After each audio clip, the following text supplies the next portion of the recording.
بسم اللہ الرحمن الرحیم۔ السلام علیکم ورحمۃ اللہ وبرکاتہ۔ آج ہم دیکھتے ہیں کہ بیماریوں کا مصنون علاج کیا ہے، اور بیماری جب انسان پیشنٹ ہوتا ہے، بیمار ہوتا ہے، تو اس کا رویہ کیسا ہونا چاہیے اور اس کو کیا سوچ کے اپنا علاج کروانا چاہیے۔ تو آج ہم دیکھتے ہیں قرآن و سنت کی روشنی میں۔ حضرت ابو ہریرہ رضی اللہ تعالیٰ عنہ سے روایت ہے کہ آپ صلی اللہ علیہ وسلم نے ارشاد فرمایا کہ اللہ تعالیٰ نے کوئی بیماری ایسی نہیں اتاری جس کا علاج نہ ہو۔ بیماری میں انسان کو مایوس نہیں ہونا چاہیے، یہ نہ سوچے کہ میں اس بیماری سے مر جاؤں گی، کیونکہ تکلیف آئی جاتی ہے اس وقت انسان اتنا پریشان ہوتا ہے کہ سوچتا ہے پتہ نہیں شاید اس بیماری سے میں مرنے لگی ہوں۔ تو یہ ضروری نہیں ہوتا، جو بیماری آئی ہے اس میں ہماری موت بھی ہے۔ یہ نہ سوچے کہ میں اس بیماری سے مر جاؤں گی، بیماری میں اللہ تعالیٰ سے امید رکھے۔ موت تو برحق ہے، لیکن یہ ضروری نہیں کہ اس بیماری سے ہی موت آئے گی۔ بہرحال موت تو آنی ہے، لیکن اتنا تکلیف سے ڈر نہیں جانا چاہیے کہ شاید میں مر ہی جاؤں گی۔ بیماری انسان کے گناہوں کو معاف کرواتی ہے، انسان کے عزم انکساری کا سبب بنتی ہے۔ عزم انکساری اس سینس میں کہ جب انسان ٹھیک ٹھاک ہوتا ہے، تندرست و توانا ہوتا ہے، وہ اس میں بہت طاقت اور توانائی ہوتی ہے، وہ سوچتا ہے کہ میں کبھی کسی سے کمزور نہیں ہوں، اور وہ کمزور پہ ظلم کرنے کو بھی اپنا حق سمجھتا ہے، کیونکہ اس میں طاقت ہوتی ہے۔ جب انسان بیمار ہوتا ہے تو اس کو سمجھ آتی ہے کہ میں بھی کمزور اور ناتواں انسان ہوں، مجھے بھی اللہ تعالیٰ سے ڈر کے رہنا چاہیے۔ اور اس کا سب سے بڑا یہ مثبت پہلو بیماری کا یہ ہوتا ہے کہ جب انسان بیمار ہوتا ہے تو وہ ایک جگہ پڑا رہتا ہے، لیٹا رہتا ہے۔ اس کا یہ فائدہ ہوتا ہے کہ اس لیٹے لیٹے وہ اپنا محاسبہ کرتا ہے اور دیکھتا ہے کہ میں نے کہاں پہ جو ہے نا اپنے گناہ کیے ہیں، کہاں پہ میں نے کتنی نیکیاں کی ہیں، کتنی اچھائیاں کی ہیں، تو وہ اپنا محاسبہ کر سکتا ہے، یعنی اپنے آپ کو دیکھ سکتا ہے۔ ادروائز تو اس کو ٹائم نہیں ملتا کہ وہ اس چیز پہ بھی غور و فکر کرے کہ میں نے آخرت کی کتنی تیاری کر رکھی ہے، تو وہ پڑے پڑے لیٹے لیٹے بھی اس چیز کو سوچ سکتا ہے۔ بعض اوقات بیماری انسان کی روحانی صحت کا بھی سبب بنتی ہے۔ آپ صلی اللہ علیہ وسلم نے ارشاد فرمایا کہ بخار کو برا نہ کہو۔ مومن کے لیے بیماری باعث راحت ہوتی ہے کہ اس کے گناہ درخت کے پتوں کی طرح جھڑ جاتے ہیں۔ بیماری میں شیطان بھی حملہ کرتا ہے، اس چیز پہ بھی اپنے آپ پر بہت زیادہ توجہ دینی چاہیے کہ شیطان کا حملہ بھی بیماری کے وقت ہوتا ہے، کیونکہ اس وقت انسان کمزور ہو چکا ہوتا ہے۔ لیکن اپنی سوچ کو کیا کرنا چاہیے؟ بیماری میں مثبت رکھنا چاہیے، اچھی سوچ رکھنی چاہیے، اللہ تعالیٰ سے اچھی امید رکھنی چاہیے، اور یہ سوچ نے اپنے آپ کو یقین دلانا چاہیے کہ اس بیماری کا علاج موجود ہے، تو پھر علاج کروائیں، اور یہ سنت ہے۔ اور ساتھ ساتھ دعا بھی مانگتے رہیں، اللہ تعالیٰ سے جو بھی مسنون دعائیں ہیں بیماری کو دفع کرنے کے لیے وہ پڑھتے رہنا چاہیے۔ شیطان وسوسہ ڈالتا ہے کہ بس اس کا جو حملہ ہوتا ہے وہ سب سے زیادہ یہ ہوتا ہے کہ اب تم ٹھیک نہیں ہو سکتے، بس اب تو موت کا وقت قریب ہے۔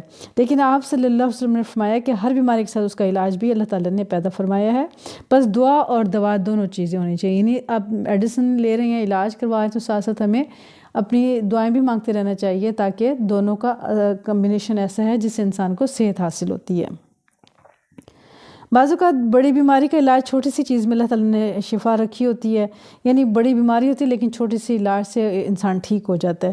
اگر اللہ چاہے گا تو ڈاکٹر کے دل میں تمہارے لیے دوائی ڈال دے گا، چاہے کہ کتنے ڈاکٹر تبدیل کر لیں، ہو سکتا ہے کہ 10ویں ڈاکٹر کے بجائے 11ویں میں آپ کے لیے شفا رکھی گئی ہو۔ دیکھیں ہوتا یہ ہے کہ بعض اوقات انسان پریشان ہوتا ہے، بہت سے ڈاکٹروں سے علاج کرواتے کرواتے سوچتا ہے کہ بس اب تو میری بس ہو گئی ہے، لیکن ہو سکتا ہے اس سے اگلے ڈاکٹر کے علاج میں اللہ تعالیٰ نے آپ کے لیے صحت رکھی ہو ہمارے لیے، تو ہمیں یہ سوچنا چاہیے، ہمیں مایوس نہیں ہونا چاہیے۔ بہرحال دیکھیں ایک ڈاکٹر تھے، اور میں آپ کو بتاتی ہوں ان کا جو جنرل بات ہے، تو انہوں نے بتایا، ایک ڈاکٹر نے اپنا ایکسپیرینس شیئر کیا عوام سے کہ جیسے وقت پیشنٹ ہمارے پاس آتا ہے تو ہم اس کو میڈیسن دیتے ہیں، اس کو ڈائگنوز کرتے ہیں اس کو کیا تکلیف ہے، تو کہتے ہیں کہ میرے تقریباً ان کو 40-50 سال کا تجربہ تھا۔ ڈاکٹر صاحب کہنے لگے کہ میرے 40-50 سال کا تقریباً تجربہ ہے، جب ہم میڈیسن بھی دے دیتے ہیں، اس کا صحیح ڈائگنوز بھی کر لیتے ہیں، لیکن وہ دوائی حلق کے پاس پہنچ کے ایک بہت بڑی طاقت ہے رب تعالیٰ کی، اس سے پوچھتی ہے، دوائی اجازت لیتی ہے کہ اس انسان کو میں فائدہ دوں یا نقصان دوں، یا اس کی بیماری کو ٹھیک کرنا ہے یا نہیں کرنا، تو آرڈر اللہ کی طرف سے آتا ہے۔ تو اسی لیے دعائیں مانگنے کے لیے کہا گیا ہے کہ دوا بھی لیں اور دعا بھی کریں، تاکہ اس دوائی کا اثر ہو اللہ کے حکم سے۔ بندے اللہ کے محتاج ہے، اور انسان کام ہوتا ہے، اسی طریقے سے انسان ایک دوسرے کے قریب رہتے ہیں۔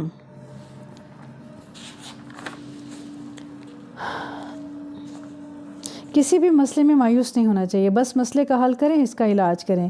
بیماری کو ٹھیک ہونے میں ٹائم لگتا ہے، اور اس کو ٹائم دیں، یعنی یہ نہیں ہو سکتا کہ ہم کہیں جی ہم بیمار ہو گئے ہیں آج تو کل ہی ہم ٹھیک ہو جائیں، لیکن ٹائم لگتا ہے ٹھیک ہونے میں۔ بیماری آ جاتی ہے لیکن ٹائم لگتا ہے، اس کے لیے ہمیں بیماری کو ٹائم دینا چاہیے اور آہستہ آہستہ ٹھیک ہونا چاہیے۔ اللہ پر توکل کریں، نہ خود پر نہ ڈاکٹر پر۔ بیماری میں سب سے پہلے اللہ کو پکاریں، پھر علاج شروع کریں۔ وہ لوگ جو جھاڑ نہیں کرواتے اور آگ سے نہیں دھکواتے اور فال نہیں نکلواتے اور دم نہیں کرواتے، وہ بغیر حساب کے جنت میں جائیں گے۔ آپ صلی اللہ علیہ وسلم کی امت کے وہ 70,000 لوگ ہوں گے۔ الحدیث مبارکہ کا مفہوم ہے، اچھا اس میں جو دم نہیں کرواتے سے مراد وہ ہے جو شرکیہ دم نہیں کرواتے، مسنون دم کروانا چاہیے، یعنی صورتیں پڑھ کے اپنے اوپر دم کر دینا چاہیے، وہ جائز ہے، وہ ہم کر سکتے ہیں۔ یعنی دم کرنے کے لیے کہیں نہ جائیں بلکہ مسنون دم خود ہی کریں، کسی سے دم نہیں کروانا چاہیے بلکہ دم خود ہی کرنا چاہیے اور قرآنی آیات کے ذریعے ہی کرنا چاہیے۔ مریض خود پڑھے اور بائیں والے لوگ بھی اس پر پڑھیں۔ ہر غم، دکھ، درد، تکلیف، بیماری میں دعائیں مسنون پڑھیں، یعنی کسی بھی پریشانی میں کسی کے پاس جانے کی ضرورت نہیں ہے، قرآن پاک ہمارے پاس موجود ہے، مسنون دعائیں ہمارے پاس موجود ہیں، تو وہ مسنون دعائیں پڑھنی چاہیے اور قرآن پاک پڑھنا چاہیے۔ سورہ فاتحہ، سورہ فلق اور سورہ الناس کو پڑھ کر دعا مانگیں اور دم کریں، یہ مسنون علاج کا طریقہ ہے۔ یعنی مریض پہ سورہ فاتحہ پڑھیں، سورہ فلق اور سورہ الناس پڑھیں، اس پر یعنی پڑھ کر دم کریں۔ اللہ پر توکل کریں، مسنون دعائیں پڑھیں، صدقہ و خیرات کریں، کتاب اللہ سے علاج کریں، خود بھی پڑھیں یا اگر خود نہیں پڑھ سکتے تو CD لگا کر بھی اس کو پڑھا جا سکتا ہے۔ خاص تعداد اور وقت میں وظائف پڑھنا مسنون نہیں ہے، یعنی بعض لوگ کہتے ہیں کہ یہ 41 مرتبہ پڑھنا ہے، یہ 40 مرتبہ پڑھنا ہے یا 1.25 لاکھ پڑھنا، یہ اس کی کوئی بھی تعداد معین نہیں ہے۔ نبی صلی اللہ علیہ وسلم نے ہمیں جن چیزوں کی مخصوص تعداد بتا دی ہے وہ تو ہم نے پڑھنی ہے، جیسے سورۃ اخلاص اور فلق کو 3 دفعہ بھی ہم نے پڑھنا ہے، ایک دفعہ بھی پڑھنا ہے۔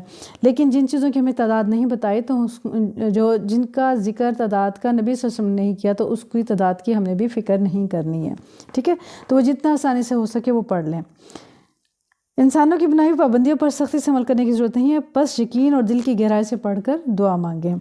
عبادت کریں کہ ایسے شخص کے لیے 70,000 فرشتے دعا کرتے رہتے ہیں۔ اس کے بعد ہے عیادت کریں، ایسے شخص کے لیے 70,000 فرشتے دعا کرتے ہیں۔ عیادت یعنی مریض کے پاس جا کے اس کی عیادت کرنی چاہیے، تو جو شخص عیادت کے لیے مریض کے پاس اس کی عیادت کے لیے جاتا ہے، اللہ کے جو 70,000 فرشتے ہیں اس کے لیے پھر دعا کرتے ہیں۔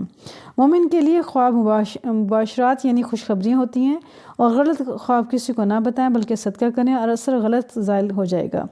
جعلی ڈاکٹر جو مشہور نہ ہو اسے علاج نہ کروائیں، یہ حدیث مبارکہ کا مفہوم ہے۔ یعنی اب دیکھیں، یہ دیکھنا چاہیے ہمیں، اپنی کوشش میں یہ کرنا چاہیے، وہ جگہ دیکھنی چاہیے جو علاج کے لیے صحیح مشہور ہے اور ڈاکٹر صحیح مشہور ہے، اس کو دیکھنا چاہیے۔ اس کے بعد وہاں علاج کے لیے جانا چاہیے اور پھر اللہ پہ بھروسہ کرتے ہوئے، امید رکھتے ہوئے یقین رکھیں کہ انشاءاللہ ہم جلدی ٹھیک ہو جائیں گے۔ حرام ادویات آپ صلی اللہ علیہ وسلم نے منع فرمائی ہیں، حرام بذات خود ایک بیماری ہے، اسے منع فرمایا گیا ہے۔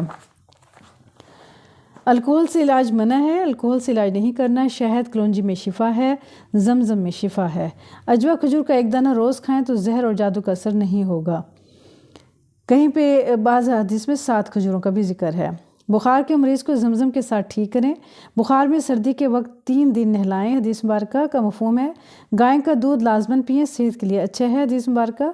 سینگھی لگوانے کا استعمال ضرور کریں، بیماری دور ہوگی، حدیث مبارکہ کا مفہوم ہے۔ نہار منہ سینگھی لگوائیں اور جمعرات کے دن لگوائیں، حدیث مبارکہ کا مفہوم ہے۔ پیر اور منگل کو بھی، اور اگر BP ہائی ہو جائے تو لگوائیں۔